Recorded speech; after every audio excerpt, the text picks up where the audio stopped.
አሚን መልቲሚዲያ ፕሮዳክሽን አደራይ ልብ አንጠልጣይ ታሪክ በእውነተኛ ታሪክ ላይ የተመሰረተ ክፍል 2 ደራሲ ሰሚራ ሽኩር ተራኪ ረዚቃ መሐመድ ለቻናላችን አዲስ ከሆናችሁ ላይክ ሼር እና ሰብስክራይብ በማድረግ ቤተሰቦቻችን እንድትሆኑ በታላቅ አክብሮት እንጋብዛችኋለን።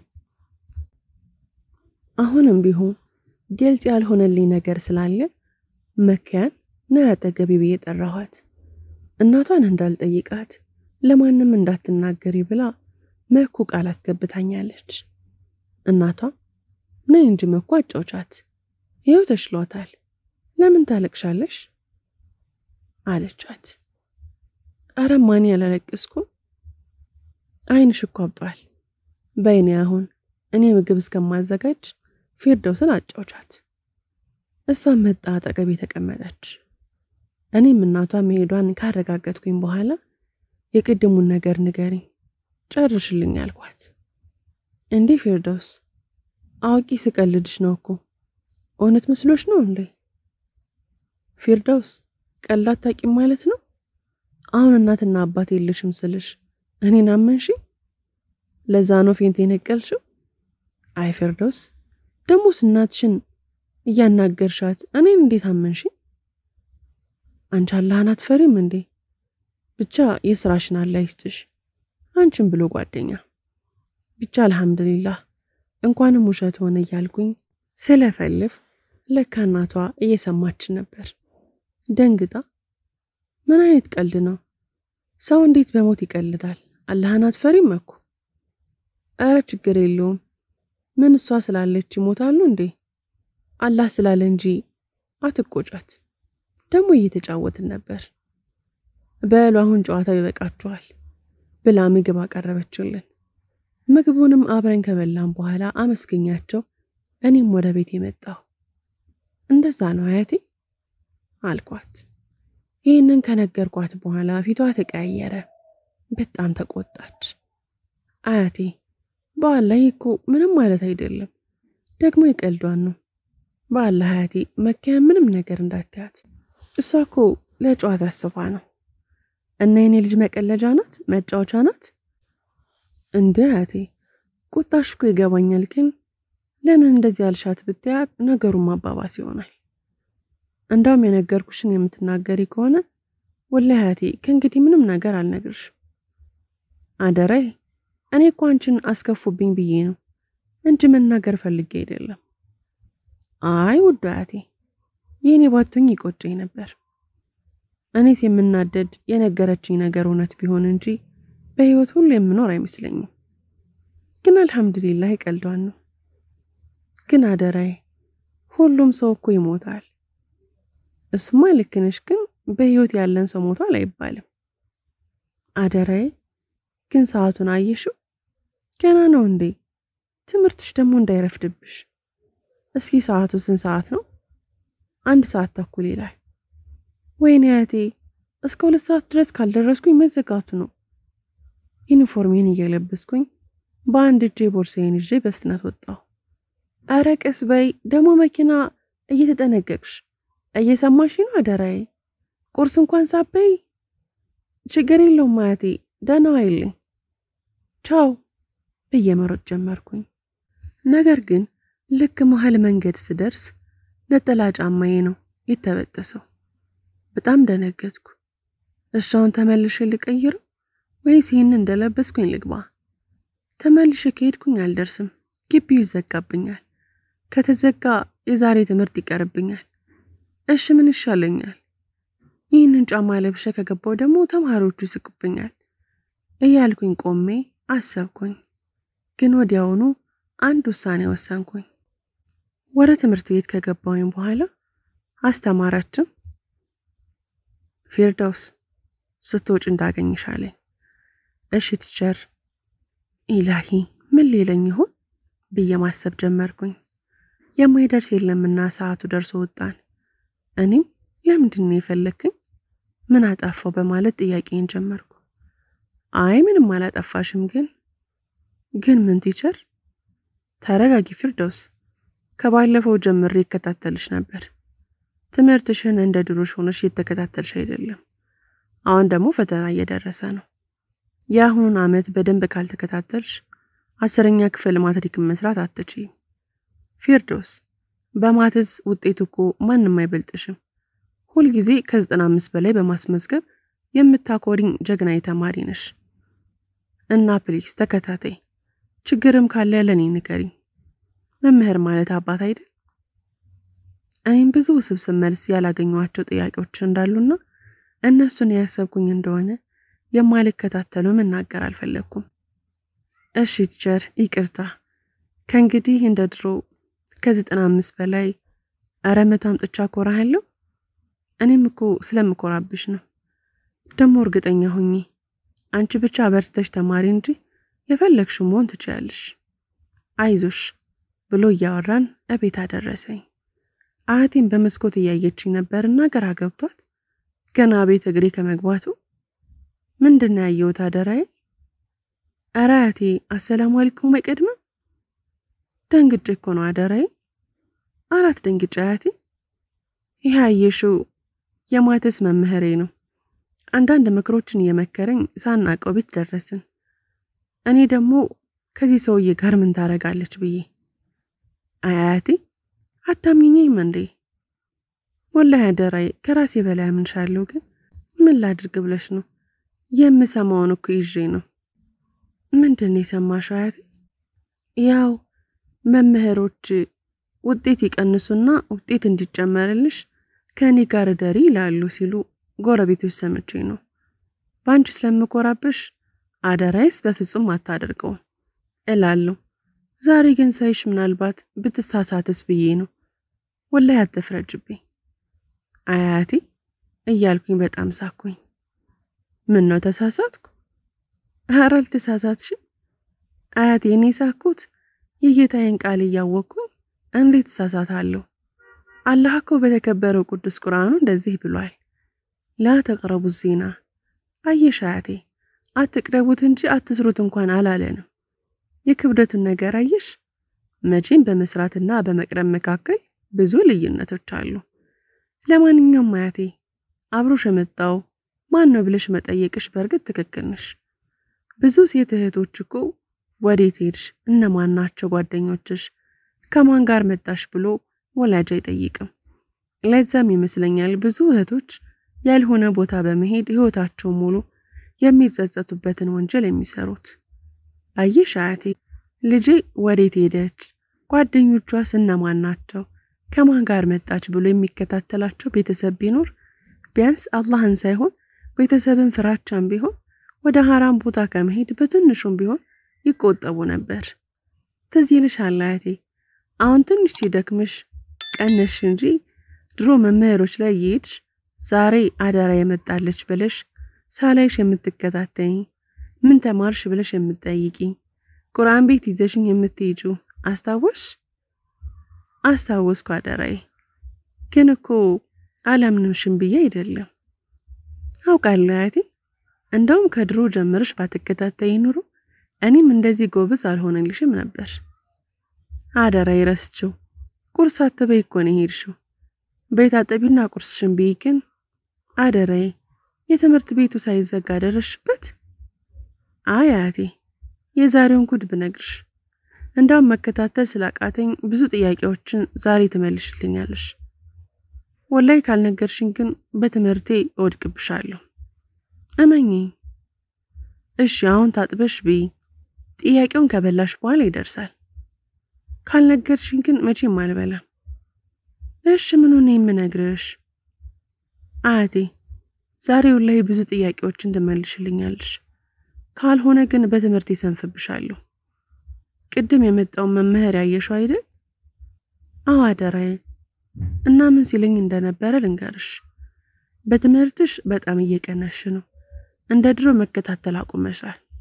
ችግሩ ምንድነው እያለ ነው የጠየቀኝ። እውነቱን ነው። አዎ እንደ ድሮ መከታተል አቁሜያለሁ። ለምን እንደሆነ ታውቂያለሽ አያቴ? ኧረ አላውቅም። እሺ ለምንድን ነው? አደራዬ ትምህርትሽ እንደ ድሮ የማትከታተይ? ምክንያቱም አንቺ እማ አባቴ ናችሁ። ታውቂያለሽ አያቴ፣ ወላሂ ትምህርት ቤት እኮ አባታቸው ሲሸኛቸው አብሯቸው ከልጆቻቸው ጋር ሲሳሳቁ ሳይ እንባዬ ይመጣና ኢንሻአላህ አንድ ቀን እኔም እንደነሱ ከአባቴ ጋር እስቃለሁ ብዬ አንገቴን ወደ መሬት ዝቅ አድርጌ እንደምንም አልፈዋለሁ። በሌላኛው ቀን ደግሞ ከእናታቸው ጋር ተቃቅፎ ሳያቸው እማ ትመጣና እኔም እንደነሱ አቅፋታለሁ ብዬ ተስፋ አደርጋለሁ። ግን ያ ቀን መቼ ነው? እሺ እናቴ አልሳካልኝ ብሎ ነው እንጂ እመጣለሁ ብላለች። አባቴስ ጨካኝ ነው። እንኳን ሊመጣ መች ደውሎ ሲያቅና፣ ግን አንድ ቀን ይመጣል። እኔም በተስፋ ጠብቀዋለሁ። ግን አያቴ በአላህ መቼ ነው የማያቸው? አባቴ ስለምንድን ነው የማይደውለው? እናቴ ስለምን አትመጣም? ለዛሬ እነዚህን መልሽልኝና አደራዬ ለምን እንዳልሽኝ ደግሞ ሌላ ቀን ትነግሪኛለሽ። አያቴ መልሽልኝ እንጂ ምን ነው በሐሳብ ተጓሽ? አያቴ ምን ሆነሽ ነው? እያላበሽ እኮ ነው። ምንም አልሆንኩም አደራዬ፣ ትንሽ ትንፋሽ አጥሮኝ ነው። እስኪ ደውይና የምከያነና አጥሪልኝ። እሺ አያቴ ደውላለሁ፣ አይዞሽ ምንም አትሆኝብኝም እያልኩ እጄን ዘረዘራል። ሰውነቴን ቀጠቀጣል። ለመደወል እጄን ቢያለኝ እንባዬን መቆጣጠር ተሳነኝ። ግን እንደምንም ብዬ ስልኩ ጠራ። አያቴ የምለው ጠፋብኝ። ከእጄ ላይ ስልኩ ወደቀብኝ። ወደ አያቴ ዞር ስል እንባዋ ይፈሳል። ሩጬ ሄጄ ጥብቅ አድርጌ አቀፍኳት። እንባዋንም እየጠረኩ ምንም አትሆኝብኝም አይዞሽ እያልኩኝ ሳለቅስ በሩ ተንኳኳ። እኔም እየሮጥኩኝ ከፈትኩት። የመከያ እናት ናት። ግቢ አያቴን አሞብኝ ደወልኩልሽ ነይ ብዬ ይዣት ገባሁ። እሷም ወደ አያቴ ጠጋ ብላ ተቀመጠች። ግንባሯን በእጇ ስትነካው በጣም ያተኩሳል። ውሃም ጭልኝ ብላ በልብስ እየነከረች ከግንባሯ ላይ በፎጣ እያደረገች ትኩሳቷ በተወሰነ ደረጃም ቢሆን ይቀነሰላት። አልሐምዱሊላህ። እኔም በቃ አያቴ ሐኪም ቤት ከመከያ እናት ጋር እንሂድ አልኳት። እሷ ግን ፍቃደኛ አልነበረችም። ወላሂ አሁን ተሽሎኛል፣ በደንብ መተንፈስም እችላለሁ፣ ትኩሳቱን ቢሆን ቀንሶልኛል አታስቧለች። የመከያ እናትም አሁን ትኩሳቷ ስለቀዘቀዘላት አትጨነቂ፣ ግን ፊርዶሲ በምን ምክንያት ነው እንደዚህ ሆነችብሽ? ስራ አብዝታ ነው ወይስ ተጨንቃ ነው አለች። እኔም ሁኔታውን በዝርዝር አስረዳኋት። እሷም በሽታዋ እኮ ጭንቀት ነው፣ በአላህ ፊርዶሲ በእንደዚህ አይነት ጥያቄ አታስጨንቂያት። ቆይ ብትሞትብሽስ? አያትሽ ከድሮም ጭንቀት አለባት፣ እየሰማሽኝ ነው? እኔም እያለቀስኩ አዎ ሰምቼሻለሁ፣ ወላሂ ቃል እገባልሻለሁ ከእንግዲህ ምንም አይነት ጥያቄ አልጠይቃትም።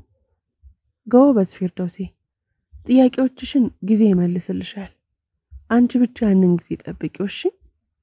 በሉ ደህና ዋሉ።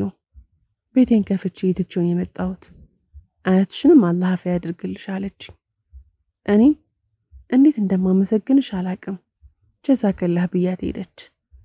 ከሄደች በኋላ ወደ አያቴ ጠጋ ብዬ አያቴ ወላሂ አውፍ በይኝ አደራይ፣ አውፍ ማለት ካለብኝስ እኔን አውፍ በይኝ በአላህ አያቴ፣ አንቺ ምን አጠፋሽና? ከእናትም በላይ ውድ እናት እኮ ነሽ። እናኝ ብለሽ ነው አደራዬ። የጠየቅሽኝን ጥያቄ መልስ መስማት ከፈለግሽ አዳምጪ። ወላሂ አያቴ ተይው በቃ፣ መልሱን አንቺ ሳትሆኚ ጊዜ ራሱ ይመልስልኛል። ብቻ አንቺ ደህና ሁኚልኝ፣ ምንም እንዳያስጨንቅሽ አብሽር እሺ?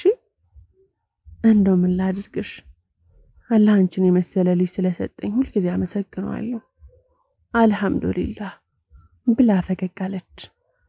አይ አያቴ እንደዚህ ስስቂ እንዴት እንደሚያምርብሽ ደግሞ ፈገግታ ሱና ነው አይደል አያቴ? አዎ አደራዬ። አሁን ምሳሽን በይ፣ ጠዋትም ሳትበይን ሄድሽው። እሺ አያቴ ብዬ አቅርበን መብላት ስንጀምር የቤቱ ስልክ ጠራ። ማን ይሆን ብዬ ሳነሳው አሰላሙ አለይኩም ፊርዶሲ እንዴት ናችሁ? ማንነቷን ለማወቅ ጊዜ አልፈጀብኝም። እማ ናት። እኔ ምን ባይ የተናነቀኝ። አልሐምዱሊላህ እኛ ደህና ነን። አንቺ እንዴት ነሽ? ስራ ሁሉ ሰላም? አዎ ሁሉም ሰላም ነው። እኔ ምልሽ ፊርደውሲ እማዬ እንዴት ናት? አሁን እኮ የመኪያ እናት ሚስኮል አድርጋልኝ ምን ሆኖ ነው በሰላም ይሆን ብዬ ስደውልላት እማዬን ትንሽ እንዳመማት ነገረችኝ። አሁን እንዴት ናት? አሁን አልሐምዱሊላህ ትኩሳቷም ትንሽ ቀዝቀዝ ብሎላታል። እንደውም እስኪ አናግሪያት ብዬ ስልኩን ሰጠዋት። አያቴ እንዴት ነሽ? እኔስ አልሐምዱሊላህ። አንቺ ግን ትንሽ አሞሻል ብለውኝ እንዴት እንደተጨነቅኩ። አይ ሀያቴ ወላሂ ደህና ነኝ አትጨነቂ። እንደውም አሁን በደንብ ተሽሎኝ ምግብ እየበላሁኝ ነበር የደወልሽ። ይልቅ የኔን ታዩና ጤናሽን አንቺ እንዴት ነሽ? ሁሉም ነገር ሰላም ነው? አዎማ ሁሉም ሰላም ነው። ወላሂማ እንዴት እንደናፈቃችሁኝ። አይ ባንናፍቅሽ ነው እንጂ ብንናፍቅሽማ ትመጫል ነበር። እኔም ጤና ሲርቀኝ ምን አለ ብትመጪና ሁላችንም ደስ ባለ። ወላሂማ አሁንማ ለመምጣት ተዘጋጅቻለሁ። አይ ልጄ ሁሌም እመጣለሁ እያልሽ ተስፋ ትሰጪንና ስንጠብቅሽ አትመጪ። እማመኝ አሁን የመጨረሻዬ ነው። እሺ ከሆነ ደስ ይለኛል። በደስታ እንቀበልሻለን። በይቆጠረብሽ ደህና ሁኚ ብላ ስልኩን ዘጋችሁ። እኔም ወደ አያቴ ዙሬ አያቴ ምን ብላሽ ነው እንደዚህ ፍድቅ ያልሽው? እናትሽ ልትመጣልሽ ነው። ምን? እውነትሽ ነው? ማመን አቃተኝ። የደስታን ባለቀስኩ። በቃ ህልሜ እሁን ሊሆን ነው ብዬ ስጁድ ወረድኩኝ። አላህዬ እስከ ዛሬ ለምን አትመጣም ብዬ ተናደድኩበትን ይቅር በለኝ ብዬ መሳቅ ጀመርኩኝ። ለካ የመኪያና ትክክል ነበረች። ጊዜ ራሱ ይመልስልሻል፣ ያን ጊዜ ጠብቂ አለች። አሁን ጊዜው እየደረሰ ነው መሰል። ከጭንቀቴ ልገላገል ነው። አልሐምዱሊላህ። አያቴ ቤቱንም ቀለም እናስቀባዋለን። አሮጌ እቃዎችንም በአዲስ እንቀይራቸዋለን። ሌላ ደግሞ አስታውስኩ፣ የወለሉ ምንጣፍ በአዲስ መቀየር አለበት። ግን ምን አይነት ከለር ይሆን? በቃ ከቤቱ ቀለም ጋር አንድ አይነት ይሆናል አይሻልም አያቴ? አያቴ በግርም ትታየኛለች። እንዴ አያቴ ዛሬ እኮ እንደዚህ የሚያስለፈልፈኝ በጣም ደስ ስላለኝ ነው። አንቺ ግን ቅድም ደስ ብሎሽ ነበር። አሁን ደግሞ እንደ ቅድሙ አይደለሽም ነው ወይስ እናቷ ከመጣች ትረሳኛለች እንደ ድሮ አትወደኝም ብለሽ ፈራሽ? አይዞሽ እንደውም በጣም ነው የምወድሽ። መቼም ቢሆን ደግሞ ልብ ውስጥ እንዳንቺ ልዩ ቦታ ያለው ሰው ማንም የለም። ኢላሂ የአያቴን ነገር አደራ ረጅም እድሜ ከጤና ጋር ይስጥልኝ እያልኩ ሁልጊዜም ዱዓ አድርግልሻለሁ። አደራይ እኔም እኮ ደስታዬ ከመጠን በላይ ሲሆንብኝ ነው ዝምታን የመረጥኩት እንጂ በጣም ነው ደስ ያለኝ። እሺ አያቴ ከአሁኑ ጀምረን ቤታችንን ማሳመር አለብን። በሳውዲ ቤት አይነት የኛን ቤት አይታ ልመለስ እንዳትል። አደራይ ትቀልጃለሽ? የምር እየቀለድኩ አይደለም። እሺ ከቀለሙን ጀምር። ምን አይነት ቀለም ይቀባ? እኔ እንደሚመስለኝ ውሃ ሰማያዊ ወይም ደግሞ ፈዘዝ ያለ ነጭ። አንቺ ሳያቴ እኔ ምኑን አውቃለሁ ብለሽ ነው አደራይ? በቃ እሺ ፈዘዝ ያለ ሰማያዊ ይሆናል። ትስማሚያለሽ? እሺ ይሁን። ከቀለሙ በኋላ ሌላውን እያየን እናስተካክለዋለን። አሁን የጀመርነው ምግብ እንጨርስና የሚሄድበት ቦታ አለኝ። አደራይ በሰዓት ነው የምትሄጂው? አስር እኮ ከተሰገደ ቆየ። ጀንበርም ጠልቃለች። በቃ እሺ መግሪብ ሳይደርስ ቶሎ እመልሳለሁ። አንቺ በይ ቻው። በቃ እመልሳለሁ። እሺ ወዴት ነው የምትሄጂው? እነ መኪያ ቤት። ቶሎ እመልሳለሁ። ባለፈው የቀለደችብኝን ዛሬማ ልትመጣ መሆኑን ልንገራት። አያደራይ ስትመጣ ታያት የለ? አሁን ለምን ትነግሪያታለሽ? ቢሆንም አያቴ ልንገራት። በዛውም አንቺ እንደተሻለሽ ልንገራት። በጣም ተጨንቃ ነበር። እሺ ቶሎ ተመለሽ። እሺ አያቴ። በፍጥነት ስለሆነ የሄድኩት ለመድረስ ሰዓት አልወሰደብኝም። ቶሎ ደረስኩኝ። በሩንም አንኳኳሁኝ። መኪያ ከፈተችልኝ። መኪያም ትንሽ ደንገጥ ብላ ምንድነው ፊርዶስ? አያትሽ ደህና አይደለችም እንዴ? አረ ደህና ናት። ዛሬ እንዴት ደስ እንዳለኝ ልነግርሽ ነው እየሮጥኩ የመጣሁት። ምን አይነት ደስታ ተገኝቶ ነው እንዲያሮጥ ያመጣሽ? እናቴ ልትመጣ ነው። እንኳን ደስ ያለሽ ፊርዶሴ፣ ወላሂ በጣም ደስ ይላል። እሺ ወደ ውስጥ እንግባና እናወራ፣ ብርድ ነው። አይ እቸኩላለሁ። ይህንን ደስታ ልንገርሽ ብዬ ነው። ደሞ እናትሽን ንገሪልኝ። አያቴ አልሐምዱሊላህ ተሽሏታል። ደህና አደሪ። ቻው። እሺ ቻው። አያትሽን ሰላም በይልኝ ብላኝ ተለያየን። እኔም እየሮጥኩኝ ቤቴ ቶሎ ደረስኩ። አያቴ ቶሎ መጣው አይደል? አዎ፣ ግን ሳትደርሺ ከመንገድ ተመለሽ እንዴ? በጣም ፈጠንሽ። እቤት አልገባውም፣ ከውጭ ነው ለመኪያ ነግሬያት የተመለስኩት። ለዛ ነው የፈጠንሽ። አዎ አያቴ፣ ግን መቼ ይሆን የምትመጣው? እያለን ቀን መቁጠር ጀመረን።